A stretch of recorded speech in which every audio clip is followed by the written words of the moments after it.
Malgré son parcours sans faute, l'arrivée d'Émilie Tranès-Nguyen au journal de France 3 en 2016 a suscité des doutes au sein de la chaîne.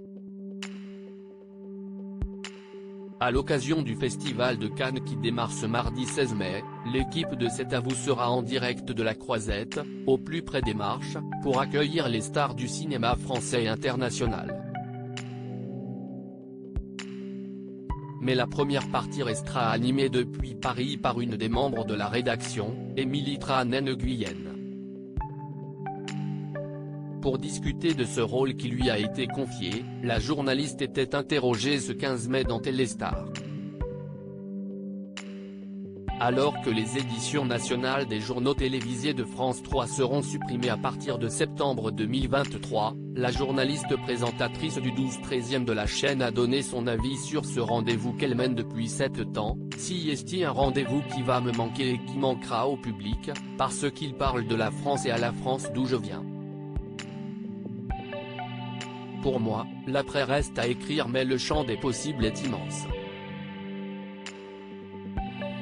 La jeune Émilie Tranès-Nguyen impressionnée à son arrivée au 12/13e d'elle a aussi donné quelques secrets sur le moment où elle était devenue présentatrice, en 2016, en remplacement de Samuel Etienne.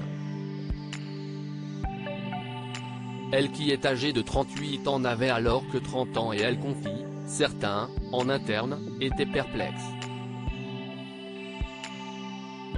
Et moi-même, j'étais un peu impressionné au départ. La jeune femme a néanmoins rapidement su faire ses preuves, mais j'ai été très bien accueillie par les téléspectateurs, ajoute-t-elle donc, et les courbes n'ont fait que monter. Depuis 2020, Émilie Tranès-Nguyen est aussi chroniqueuse dans C'est à vous où elle a commencé en tant que responsable de la rubrique 5 sur 5 avant de poursuivre avec une nouvelle chronique de son propre cru. Journaliste engagée en plus de sa vie professionnelle, Émilie Tranès-Nguyen est une femme engagée. En mars 2017, elle participe par exemple à la campagne #AsiatiqueAidFrance pour dénoncer les clichés sur la communauté asiatique de France. En 2021, elle est marraine de la prépa La Chance qui aide des étudiants boursiers à préparer les concours des écoles de journalisme et entend donner une meilleure représentation sociale et ethnique de la société dans les médias. Ce monde-là m'était étranger.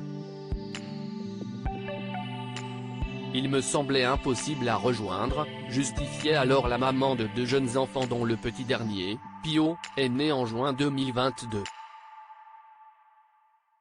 À lire aussi 4 mois que je ne vous avais pas vu, le beau message d'Émilie Tranès-Nguyen pour son retour au JT de France 3.